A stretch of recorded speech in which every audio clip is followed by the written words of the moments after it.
Hello friends, welcome back to my YouTube channel Train Your Brain. I am Nikita Malik and psychology series में आज हम एक new topic discuss करेंगे that is growth and development.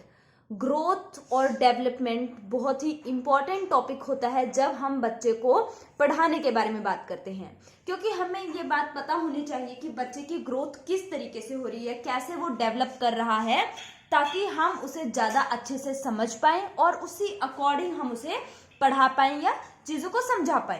तो देखो, बच्चे grow कैसे करते हैं और ग्रोथ और डेवलपमेंट में डिफरेंस क्या है, ये दो बहुत ही इंपॉर्टेंट बातें हैं जिन पर आज हम डिस्कशन करेंगे. तो देखो, जैसे जैसे हम बढ़ते हैं क्या क्या चेंजेस आते हैं हमारी बॉडी में. हमारा साइज चेंज होता है, हमारी अपीयरेंस चेंज होती है और साथ साथ हमारी मेंटल डेवलपमेंट भी होती है. ठीक है, इसका मतलब क्या है कि हम दिमाग से भी बढ़ते हैं. ठीक है, साइज में जैसे कि हमारी फिंगर्स छोटी होती हैं, धीरे धीरे करके वो बड़ी होती हैं. अपीयरेंस, बिल्कुल हम छोटे बच्चे होते हैं तो कैसे दिखाई देते हैं, जब हम आदमी बन जाते हैं या फिर जब हम बूढ़े हो जाते हैं तो हमारी अपीयरेंसेस में कैसे चेंजेस आते हैं. और हमारे दिमाग का यानी कि हमारा जो बौद्धिक स्तर है वो भी चेंज होता रहता है. तो ये सारी चीजें मिलाकर क्या होती हैं, डेवलपमेंट में होती हैं. ठीक है, डेवलपमेंट के अंदर इंक्लूडेड होती हैं. और हर आदमी का डेवलपमेंट का जो स्केल होता है वो अलग अलग होता है. ऐसा नहीं होता कि अगर एक साल का बच्चा है शायद वो चलता हो, जबकि दूसरा 2 साल का बच्चा है उसे अभी भी नहीं चलना आया, या 1 साल का बच्चा बहुत क्लियरली बोलना स्टार्ट कर चुका होता है जबकि 2-2.5 साल का बच्चा या 3-4 साल तक भी बच्चा कई बार नहीं बोलता है. तो हर बच्चे की जो डेवलपमेंट का स्केल होता है वो अलग अलग होता है. Development varies from individual to individual. अब एक बहुत ही इंपॉर्टेंट क्वेश्चन आता है कि हमें क्यों जरूरत है, हम क्यों इसको समझें, हमें क्यों जरूरत है ये पता लगाने की कि ह्यूमन डेवलपमेंट होती कैसे है. तो देखो, जब हमें ये पता होगा कि कोई भी आदमी कैसे विकसित होता है, ये कैसे बढ़ता है, उसके अंदर कैसे डेवलपमेंट होती है, उससे हम बहुत क्लियरली ये चीज समझ सकते हैं कि उसके अंदर क्या क्या बिहेवियरल चेंजेस होंगे. ठीक है, यानी कि एक छोटा बच्चा है वो ज्यादा जिद्दी होगा एज कंपेयर टू अगर हम एक बड़े बच्चे से, मैच्योर बच्चे से बात करेंगे, वो समझेगा चीजों को. ठीक है, जबकि एक छोटा बच्चा है, अगर आप उसे बोलोगे कि अपने खिलौने आपको किसी के साथ शेयर करने हैं तो वो शायद नहीं आपकी बात को समझेगा. ठीक है, और इंडिविजुअल डिफरेंसेस भी होते हैं सभी बच्चों के बीच में. ठीक है, और ये सब चीजें डिपेंड करती हैं कि वो कैसे एनवायरमेंट में पला बड़ा है. ठीक है, उसके घर का कैसा मतलब एटमॉस्फेयर है, उसके साथ साथ उसका इकोनॉमिक स्टेट क्या है. बच्चा भाई उसको सारी चीजें फैसिलिटीज प्रॉपर मिली हैं बचपन में या नहीं मिली हैं. तो बहुत सारे फैक्टर्स हैं जिनकी वजह से ये डिटरमाइन किया जाता है कि किसी भी इंडिविजुअल की ग्रोथ कैसी होगी.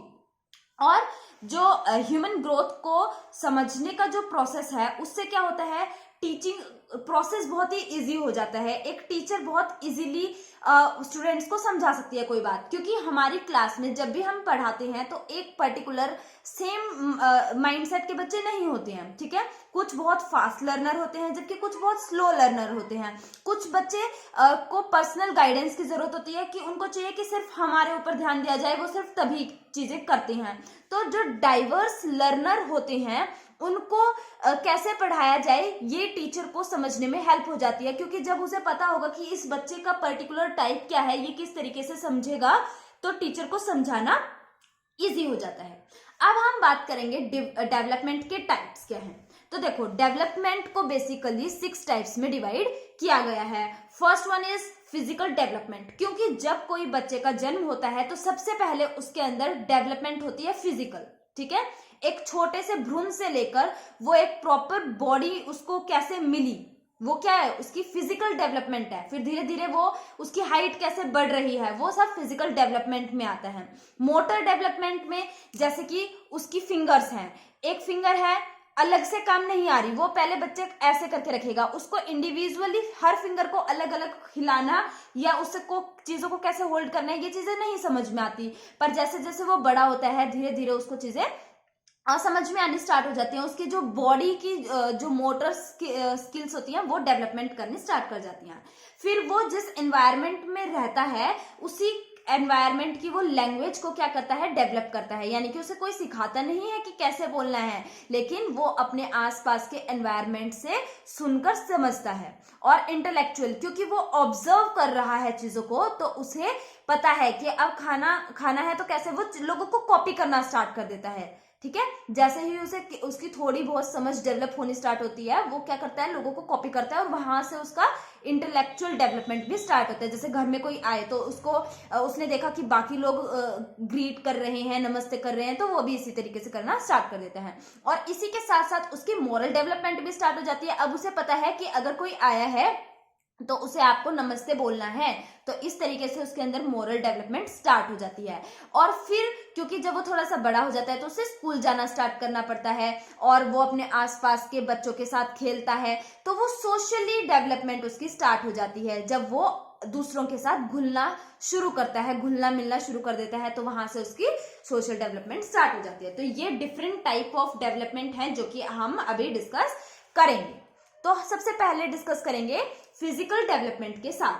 फिजिकल डेवलपमेंट का मतलब क्या होता है, जो हमारी बॉडी के अंदर डेवलपमेंट हुई है, हमारी हाइट, वेट, जो भी डेवलप करते हैं, वो सब हम फिजिकल डेवलपमेंट के अंदर लेते हैं।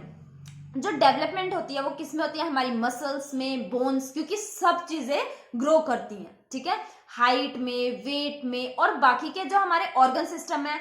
अब हमारा हार्ट है, जितना एक छोटे से बच्चे का हार्ट होता है उतना ही बड़े आदमी का नहीं होता है ना, साइज वेरी कर जाता है। तो हर ऑर्गन को डेवलपमेंट करना स्टार्ट हो जाता है फिजिकल डेवलपमेंट के अंदर। और जो ये फिजिकल डेवलपमेंट है ये कर्वी लीनियर है। इसका मतलब क्या है कि हर आदमी में ये अलग अलग स्केल से बढ़ती है। ठीक है, और एक और चीज, कर्व का मतलब ये है कि जब एक छोटा सा बच्चा है तो उसकी ग्रोथ बहुत ज्यादा फास्ट है, फिर वो एक अडल्ट बनेगा तो उसकी ग्रोथ मैक्सिमम होगी। पर जैसे जैसे वो बढ़ता जाएगा, या 30-40 साल का हो जाएगा, 50-60 साल का होगा, तो उसकी जो डेवलपमेंट की ग्रोथ है, फिजिकल डेवलपमेंट की, वो गिरनी स्टार्ट हो जाएगी। यानी कि जब वो एडल्ट है, ठीक है, हमारी एज में क्या होगा, वो मैक्सिमम ग्रो कर जाएगा। ठीक है, 18, 20, 25, 30 तक मैक्सिमम आप कहेंगे, 25 तक ज्यादातर होता है कि मैक्सिमम जो फिजिकल डेवलपमेंट होती है वो हो चुकी होती है। उसके बाद वो सेट हो जाती है, उसके बाद इतना ज्यादा फिजिकल डेवलपमेंट में चेंजेस नहीं आते। तो इसी का मतलब होता है कर्वीलिनियर, यानी कि उसकी जो शेप होती है वो कर्व शेप होती है। स्टार्टिंग में बहुत हाई रेट से वो डेवलप करता है, लेकिन एक पर्टिकुलर एज तक पहुंचने के बाद उसकी जो ग्रोथ है वो घटने स्टार्ट हो जाती है। यानी कि अब उसके अंदर बढ़ेगा कुछ नहीं। ठीक है, जो चीज है वो वैसी ही हो जाएगी। बहुत ही रेयर चांसेस होते हैं कि उसके अंदर फिर भी फिजिकली ग्रोथ हो रही है। ठीक है, सो जो फिजिकल डेवलपमेंट है वो कर्वीलिनियर होती है and do not follow same pace. और उसका जो पेस है वो भी सेम नहीं है। स्टार्टिंग में वो बहुत हाई पेस से ग्रो करता है, बढ़ता है, और एक टाइम के बाद वो आके रुक जाता है। उसके बाद उस पर क्लाइमेट का भी काफी ज्यादा इफेक्ट पड़ता है। जैसे जो लोग ठंडे एरिया में रहते हैं उनकी हाइट लंबी होती है, वो रंग के साफ होते हैं, जबकि जो गर्म इलाकों में रहते हैं उनका जो कलर होता है वो डार्क हो जाता है, क्योंकि सन की जो रेज होते हैं, यूवी रेडिएशन, वो डायरेक्टली उनकी स्किन पर लगती है, तो जिसके कारण वो स्किन टोन उनकी थोड़ी डार्क होती है। ठीक है, और हाइट भी उनकी थोड़ी सी कम होती है। मतलब ये अलग अलग फैक्टर्स हैं जो कि क्लाइमेट की वजह से भी इफेक्ट पड़ता है फिजिकल डेवलपमेंट के ऊपर। ठीक है, उसके साथ साथ बहुत बड़ा रोल होता है हेरिडिटी का। हेरिडिटी मतलब कि आपके पेरेंट्स, तो बहुत कॉमन चीज है कि आपके पेरेंट्स की ही रिजेम्बलेंस आपके अंदर होती है, उनसे काफी हद तक आप मिलते जुलते होते हो। उनके आईज, कोई कहता है आपको कि आपकी आईज तो आपकी मम्मा पे गई हैं, कोई कहेगा आपकी नोज तो आपके पापा पे गई है, या फिर आपके बाल तो बिल्कुल आपकी दादी जैसे हैं, आपकी दादी के बालों की ग्रोथ बहुत ज्यादा थी, आपकी भी वैसी ही है। तो कहीं ना कहीं एक रिजेम्बलेंस आ जाती है हेरिडिटी पे। जैसे कि आपने देखा होगा कि जिनके पेरेंट्स छोटे होते हैं, हाइट उनकी थोड़ी शॉर्ट है, तो वो बच्चे भी कम ही हाइट के होते हैं। और अगर पेरेंट्स, मम्मी पापा दोनों की हाइट काफी ज्यादा है तो बच्चे की भी हाइट मोस्ट प्रोबेबली लंबी ही होती है। तो हेरिडिटी भी एक लिमिट सेट कर देती है फिजिकल ग्रोथ पे। तो बच्चे की हाइट, आईज, हेयर, नोज, इनके जो शेप, साइज, कलर होते हैं वो काफी हद तक डिपेंड करते हैं हेरिडिटी पे। तो ये था फिजिकल डेवलपमेंट, जिसके अंदर हमने पहली बात तो ये समझी कि फिजिकल जो डेवलपमेंट है वो कर्वीलिनियर होती है, यानी कि स्टार्टिंग में बहुत हाई पेस से आपकी डेवलपमेंट होती है और एक टाइम तक पहुंचने के बाद आपकी जो फिजिकल डेवलपमेंट है वो कम हो जाती है। Next comes motor development. अब जो मोटर डेवलपमेंट है इसके अंदर आपके हैंड्स की मूवमेंट, ठीक है, लेग्स की मूवमेंट, फिर आप जो बोलना सीख रहे हो तो ये छोटी छोटी चीजें ग्रो करनी स्टार्ट हो जाती हैं। और बेसिकली ये 2 टाइप की होती है, एक होती है gross motor and other one is fine motor. जो ग्रोस मोटर होती है इसके अंदर जो बड़ी मसल्स हैं बॉडी की, जैसे कि आपके आर्म्स, लेग्स, इनकी मूवमेंट ये बच्चा जल्दी करना स्टार्ट करता है, ठीक है, और पहले ग्रोस मोटर ही करता है, उसके बाद वो फाइन मोटर। फाइन का मतलब यानी कि डिटेलिंग में जाना, नाम से ही क्लियर है। जब बच्चा स्टार्टिंग में बॉर्न होता है तो वो क्या करता है, अपनी सारी उंगली ऐसे मोड़ता है, ऐसे करता है, ठीक है, वो ऐसे ऐसे नहीं करता। क्यों? क्योंकि उसकी ग्रोस यानी कि जो कंप्लीट हैंड की मूवमेंट है वो हो रही होती है। लेकिन धीरे धीरे उसको पता लगता है कि उंगलियों को अलग अलग करके भी कैसे यूज किया जा सकता है, और वहां डेवलपमेंट होती है उसकी फाइन मोटर्स की, ठीक है। इसके अंदर छोटी छोटी मसल्स एक्टिव होती हैं, जैसे कि हैंड्स और स्पेशली फिंगर्स, ठीक है। जैसे कि अगर आप कहेंगे कि स्टार्टिंग में बच्चा बॉल को कैच करेगा तो वो पूरे हाथ से, दोनों हाथों से बल्कि वो कैच करेगा, फिर वो एक हाथ का इस्तेमाल करके भी बॉल को पकड़ सकता है, और फिर तो वो शायद 2 उंगली या 1 उंगली पर भी बॉल को स्पिन कर सकता है। तो वो क्या है, पहले ग्रॉस मोटर डेवलप हुई उसकी, उसके बाद फाइन मोटर्स ने डेवलपमेंट स्टार्ट की। जो डेवलपमेंट होती है ये चेंज होती है बायलेटरल से यूनिलेटरल। इसका मतलब क्या हुआ, बायलेटरल यानी कि पहले बड़ा और फिर छोटा, ठीक है, पहले बड़ी चीजों पे फोकस हुआ फिर छोटी चीजों पे फोकस हुआ। तो बायलेटरल में उसने अपने 2 हैंड्स का यूज किया, जबकि यूनिलेटरल में वो सिंगुलर अलग अलग यूनिट्स का भी अपनी बॉडी की इस्तेमाल करना सीख जाता है। मोटर डेवलपमेंट का जो ऑर्डर होता है वो एक प्रॉपर होता है। ऐसा नहीं है कि पहले आप यूनिलेटरल ग्रोथ हो रही है आपके, आप फिंगर्स को मूव करना स्टार्ट कर देते हैं, उसके बाद फिर आपको पूरे हैंड की मूवमेंट समझ में आती है, ठीक है ना। तो जो मोटर डेवलपमेंट होती है उसमें क्या होता है, प्रॉपर ऑर्डर सीक्वेंस को वो फॉलो करता है। अब ये जो ऑर्डर होता है ये 2 तरीके से डिवाइडेड है। First one is cephalocaudal sequence and second one is proximodistal sequence. तो सेफलोकॉर्डल सीक्वेंस के अंदर क्या होता है, जो डेवलपमेंट है वो हेड टू टो यानी कि स्टार्टिंग ऊपर से लेके नीचे की तरफ जाती है, ठीक है। जबकि जो प्रॉक्सिमोडिस्टल सीक्वेंस है उसके अंदर क्या होता है, जो आपकी मूवमेंट होती है या जो डेवलपमेंट होती है वो इनवर्ड्स टू आउटवर्ड्स होती है। यानी कि सबसे पहले आपका हार्ट ग्रो करेगा, अंदर वाले ऑर्गन्स ग्रो करेंगे, उसके बाद उनका इफेक्ट आपकी बाकी के बॉडी पे, आपकी हैंड्स, आपकी लेग्स पे देखने को मिलेगा, ठीक है। अगर हम बात करें जो प्रॉक्सिमोडिस्टल सीक्वेंस है उसके अंदर सेंट्रल जो पार्ट है वो पहले डेवलपमेंट स्टार्ट कर देता है, ठीक है, टू द आउटर पार्ट्स, अंदर से लेके बाहर की तरफ आपकी डेवलपमेंट होती है। फिगर में आपको देख के क्लियरली समझ में आएगा। जो सेफलोकॉर्डल है उसके अंदर क्या होता है, अपर टू लोअर यानी कि फ्रॉम हेड टू टो, ऊपर से यानी कि आपका माइंड पहले डेवलपमेंट स्टार्ट करता है और फिर आपकी बाकी की बॉडी फंक्शन करती है, ठीक है। और जो प्रॉक्सिमोडिस्टल मीडियम होता है उसमें क्या होता है, इनवर्ड्स टू आउटवर्ड्स, पहले आपके इनवर्ड्स जो अंदर के ऑर्गन्स हैं, हार्ट, लंग्स, किडनी, वो सब फंक्शन करते हैं और उसका असर आपको देखने को मिलता है आपकी हैंड्स और लेग्स की मूवमेंट पे। इस फिगर में आपको क्लियरली दिखाई देगा।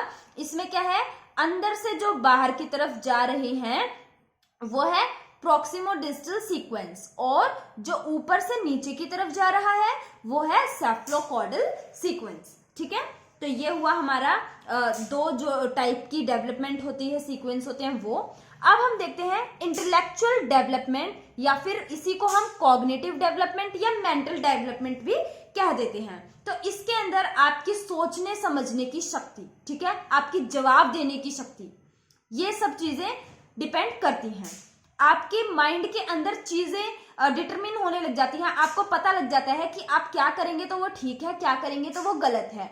जैसे कि एक छोटा बच्चा है, अगर उसने आपको मारा और आपने रिस्पॉन्स में उसे मार दिया, तो उसे पता है कि अगर मैंने दोबारा मारा तो मुझे मार पड़ेगी, तो उसके माइंड में एक चीज सेट हो गई कि अब मुझे मारना नहीं है किसी को, है ना। या फिर अगर एक एग्जांपल देखें कि जैसे जैसे आप छोटे बच्चे हैं तो आपको अगर हम एक मैथ्स का सम सॉल्व करवाएंगे, जैसे कि अगर आपको 1 2 3 सिखाए तो वो सीख लिया बच्चे ने, ठीक है, लेकिन 1 2 3 उसे नहीं आता और सीधे हम उसको करवाने लग गए डिवाइड, तो क्या वो कर लेगा? नहीं, क्योंकि उसका मेंटल लेवल उस पेस पे नहीं ग्रो किया है, ठीक है। उसे पहले बेसिक पता लगेंगे और धीरे धीरे वो बाकी के जो मैथमेटिकल रूल होते हैं उनकी तरफ जाएगा। तो ये इंक्रीज होता है एज के साथ। जैसे कि अगर आप इसमें जो बच्चों का परसेप्शन बन जाता है किसी चीज को, जैसे कि अगर आपने उनसे पूछा कि क्या भूत होते हैं, तो आप उनको डराते हैं बचपन में कि ऐसा मत कर वरना भूत आ जाएगा, ठीक है, तो उनके माइंड में एक चीज सेट हो गई कि अगर मैंने कुछ गलत किया तो भूत आ जाएगा। लेकिन अगर आप एक बड़े इंसान से पूछेंगे, समझदार इंसान से, कि क्या भूत होते हैं, तो वो जवाब देगा नहीं, भूत जैसी कोई चीज नहीं एग्जिस्ट करती। तो ये जो डेवलपमेंट है ये बचपन में अलग होती है और जब आप बड़े हो चुके होते हैं, मैच्योर हो जाते हैं, तब अलग होती हैं। तो ये दो चीजें हैं और इनके अंदर काफी सारे हमारे जैसे जीन पियाजे, लेव वाइगोत्स्की और भी स्किनर, ब्रूनर, बहुत सारे आएंगे लोग जिनको हम आगे डिटेल में डिस्कस करेंगे। तो आज की क्लास में हमने सबसे पहले फिजिकल डेवलपमेंट सीखी, उसके बाद हमने समझा मोटर डेवलपमेंट क्या है और फिर हमने देखा इंटेलेक्चुअल डेवलपमेंट क्या है, ठीक है। जो हमारी बाकी की डेवलपमेंट बची है वो हम नेक्स्ट क्लास में डिस्कस करेंगे। आज के लिए बस इतना ही। Thank you and have a nice day.